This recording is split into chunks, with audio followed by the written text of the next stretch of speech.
make sure you grab these safety glasses, and you'll notice they're numbered, that belong to your station. So when it's your turn, if you're in station 1, you're going to come up, grab station 1 safety glasses, put them on. Now when you come back to the tool wall, you'll notice that each tools are numbered for your station. So your station has a number, and you're going to grab the tools that belong to your station number. Now for the Scribble Bot, you're going to need a few different items. You're going to need your glue gun. You're going to need your soldering iron. You're going to need your wire cutters or wire strippers, and your scissors, and duct tape, number 2. And I'm going to go ahead and simply take these tools back to my station and set them up. When I get my tools back to my station, I'm going to go ahead and I'm going to take the scissors, the duct tape, and the wire strippers, and I'm going to set them aside for a moment. What I'm going to focus on first is plugging in my soldering iron holder and my glue gun. To do that, I'm going to go to the end of the counter or station where the power strip is, and I'm going to plug them in. Now we're going to start with the soldering iron. Both the soldering iron and the glue gun take about 3 to 5 minutes to warm up, so we want to start by plugging them in. Now if this was put away correctly, it should be wound up around the holder, but you'll notice I'm holding it by the handle and I'm unwinding the cord. When I get the cord unwound, you're going to see that it pulls tight into the soldering iron holder. And I can simply pull some of that cord out, and I can plug that in to the power strip. Now when I do that, there should be some lights that come on. So you should see these lights coming on, and it means it's powering up and it's heating up. Now this end will heat up anywhere from about 700 to 900 degrees, depending on which point of the end you're on. At the end of class, when we're done using the soldering iron, we're going to go ahead and carefully unplug it by pulling on the knob on the end. And once again, I'm going to demonstrate this. We pull this tight against the wooden block. So I take that cord, I pull it tight. I then carefully wrap the cord around the holder. So I'm demonstrating it now. I'll demonstrate it a couple more times throughout the video. But I want you to wrap it around, pulling that in tight.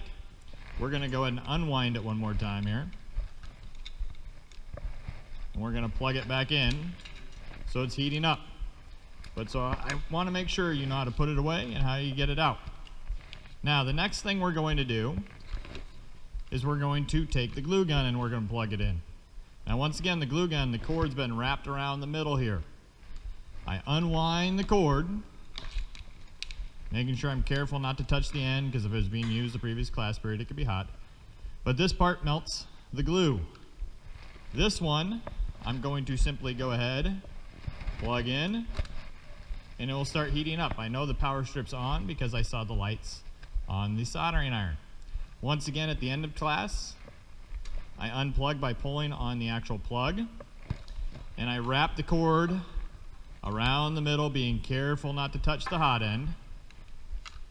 And then I take that and I put that away in the shelf that I got it from. But so you've seen how to get it out and how to put it away. So I shouldn't have anybody wrapping the cords up incorrectly. Now there's one other thing we need to do, and that is your soldering iron has a little sponge. And it might be a little dry. If it's dry, we use this to kind of clean off the end of the soldering tip. So what we do is we take it over to the sink and we simply wet it down a little bit, squeeze out the excess water. Now if your hand's a little too wet, you could get a paper towel, but you're going to simply take this back and put that inside. Now that we have our legs all glued on, we're going to go ahead and set that off to the side for right now, and we're going to work on creating a motor circuit or motor loop. And so what we have is we have our motor, we got our battery pack, and we got a wire. So the first thing we're going to need to do, one of the first things we're going to need to do is we need to strip the wire. Now to do this, we have to, and I know I have a black wire here, so I'm going to try to move where you guys can see it. Your wire could be black, it could be red, okay? But we're going to go ahead and we're going to strip it with the wire strippers. And you'll see there's these little holes right here at the top, and it goes 10, 12. That's the gauge of wire, which means the thickness of the wire. We're going to end up using the one that says 20 on this little black or red wire. But to do that, there's this little lever right here. And I take my thumb and I push that out, and it lets them open up. And so you're going to simply put the wire in that hole that says 20, and you're going to put about 1/4 of an inch away from the end, and you're going to go ahead and you're just going to simply pull that casing off the wire, and then that would get thrown in the trash. Okay. So I'd pull the casing off the other end, put that in the trash. Now if you want, you can pull a little bit more of the casing off of the power strip or power supply as well. So I'm just going to add a little more length. So I'm just going to go about 1/8 of an inch back on both the black and red. Once again on the 20, and I'm going to go ahead and just get a little bit more of that wire exposed. But so I would go ahead and strip my wires, then I'd give those to my partner, their wires. But once again, we got these little scraps. Make sure you take those and you throw them in the trash can where they belong, not just sweeping them onto the ground.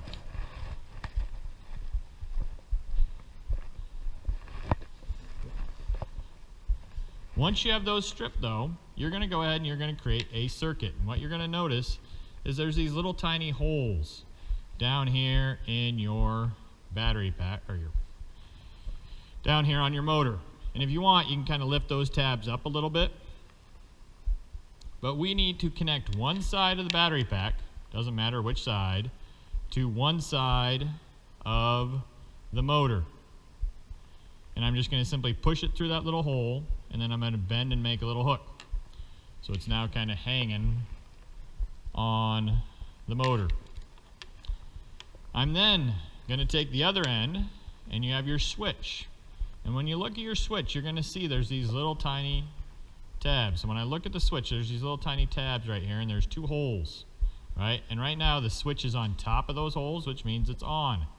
If I move it off to the side, so it's no longer on top of those, it's off to the side of those, it's off, right? Off, on, off, on. We're going to go and move it off. And we're going to go ahead and we're going to put that one end of the battery pack through, and once again we're going to kind of hook that around. Now we have our wire that we stripped the ends. We need to twist. So we just take it between our thumb and index finger and kind of twist that wire so it's nice and tight and pointed. Do the same on the other end. Twist it so it's nice and tight and pointed. We're once again going to go ahead, feed that through the hole, make a little hook. Now you want to be careful, and if you want, you can kind of twist this around a little bit too, just to make sure that the wires aren't going to touch each other. All right, so I'm going to bend that up a little bit and just twist that. So you want to make sure those 2 wires aren't touching each other, because otherwise your switch would always be on. We're then going to take the other side, and we're going to feed it through the other end of the motor. And once again, we're going to bend it over, making a hook. And I've created a motor circuit or loop. So you'll see it kind of goes in a triangle or circle, right? Because electricity flows in a circle. We turn it on, it starts flowing. We break the gap, it stops flowing. All right, so we turn it on, flows, turn it off, it stops flowing. But our next step would be to solder these connections. To do that, you're going to get a piece of solder from your instructor, and I'm going to show you where that's at. But we're going to take this and we're going to move it over to the soldering iron, because once again, we move to the soldering iron, not the soldering iron to us. But so first, I'm going to show you where you get the solder. At the instructor's desk, you're going to find, or they'll show you somewhere in the room, where there is a bin of solder where you can get 1 piece for you and your partner. Now eventually you're going to notice there's some test batteries up here, and once again, Station 1, Station 2, Station 3, Station 4, Station 5, Station 6, right? You grab the ones that belong to your station. Now I have an example here of what your loop or circuit should look like when it's all soldered together. You'll notice there's a piece right here that's missing from ours, and it is a cam lever or an off-balance cam that causes the wobble of your robot. When you come up to get your solder, you're also going to ask your instructor for one of those pieces of glue stick. Your instructor will then give you one to put on your motor. Remember, it does not go in your glue gun. This is going to be for your motor. But so solder is up here, battery is up here. There's also an example you can look at if you're unsure of your connections or what they look like.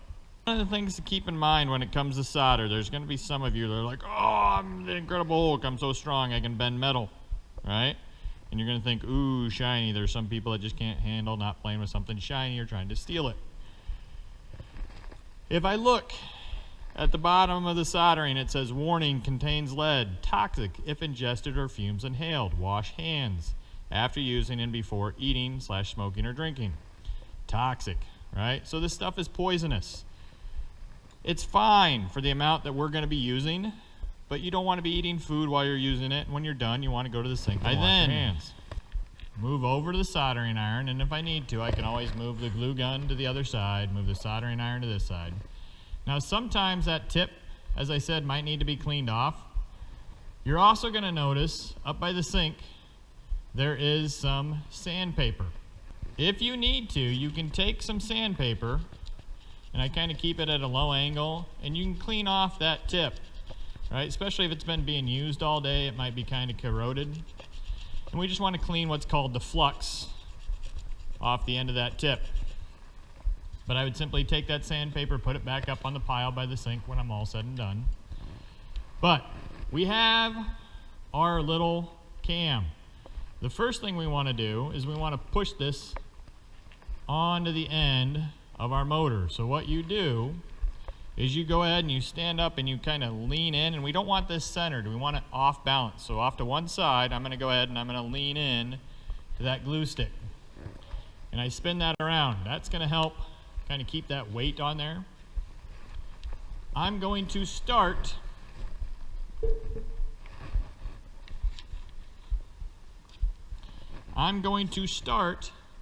with soldering the motor. So I'm going to go ahead and I'm going to bring the soldering tip down to the metal.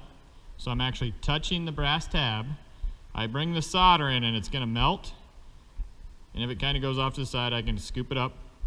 But I'm going to let it run. Okay, so you can see I kind of let it run on there and then I let go. So I should see it actually melt and run onto that brass tab. So once again, I'm going to come over here. I'm going to press and hold.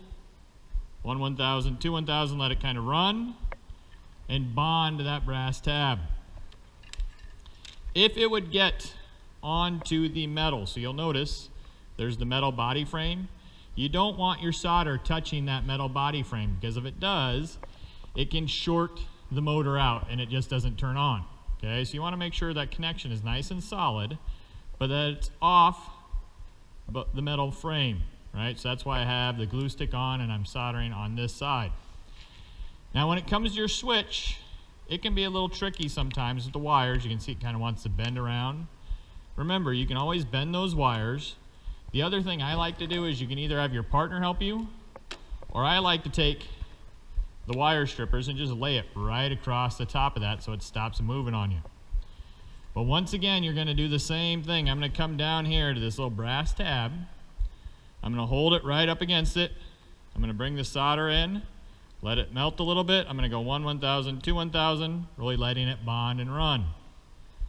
I do the same thing on the other side. I bring it in, 1 1000, 2 1000. Once it starts melting, let it run. Now, if it does what it just did to me right here and it touches each other, right, and it melts together, just take the soldering iron and kind of separate the solder so they're no longer touching. Right, so if you accidentally make one big blob, simply take the soldering iron, swipe down through the middle, separating that gap. You should have 2 solid connections. We do not test this, okay? If you have solid connections, we're going to put this on your robot, tape it down, then we will test whether it works or not. Do not put test batteries in here, because if you turn it on, it's going to act like a fish out of water and it's going to snap all your wires off. So do not put batteries in this yet. So I don't want to hear anybody saying, well, I thought the video showed me. It did not. Do not put batteries in here yet. Our next step is we now have a cup that's got our legs on it. We now have a power supply, which is our motor circuit or motor loop. We have to attach the two together. Now don't forget too, when you're all said and done, you'll put this solder back. If you're all done at the end of class, make sure you wash your hands, right? So you don't have that toxic stuff sitting on your hands the rest of the day. You might want to go ahead and move the glue gun back to the other side so it's available for you to use. Put the soldering iron back to the end. All right, we're going to go ahead and we're going to start working on attaching our motor circuit or loop to our frame. Now, once again, we're going to move to the glue gun, not the other way around. And you have a few choices, okay? You're going to attach your motor to your cup. But there's a key thing here. You see these vents? Those vents are how your motor breathes. You do not want to fill those with hot glue, and you do not want to cover them with duct tape. Because if you cover your nose and mouth with hot glue and duct tape, you wouldn't be able to breathe, and eventually you would not be able to function or live, right? Your motor's the same way. You want to keep it breathing. So when you go to put it down, it's fine if it's sitting down, because you'll see there's a gap down here, right? But the key thing here is this has to be able to swivel. Now it's up to you. Your motor can go on top. If you want your motor to go off to the side and spin like this, it could. If you want to glue it on the inside, which some people do sometimes, right? They glue it down here on the inside of the cup, and then they have it freely spin like this. You can do it wherever you want to put it, as long as it freely spins. Okay? Now, if you want to hide your cords by punching holes through your cup, once again, you need to let your instructor know. They'll help you with that step. I'm going to go ahead, and for my purposes on this one, I'm going to go ahead and stick my motor on the top. Now, I'm going to put that vent down to the bottom, but what I'm going to do is I'm going to go right between that vent with some hot glue. So I'm just going to go like this with hot glue, then down on that bottom edge. And I'm going to set this on the cup, and I'm going to make sure that my glue stick can spin. And once again, I'm going to hold that for about 20 to 30 seconds, letting it dry. And just like the markers, I need to reinforce this connection with duct tape. So what I'm going to do is I may have some left over, and if I do, I'm going to reuse that. I'm going to take tape, and I'm going to go right next to the motor just like before. And it's fine if you cover up your solder connections. Sometimes that helps keep them a little more solid, right? But I'm going to go ahead and I'm going to run some tape down over the top, going horizontally. And I'm going to run some tape going vertically to lock that motor in place.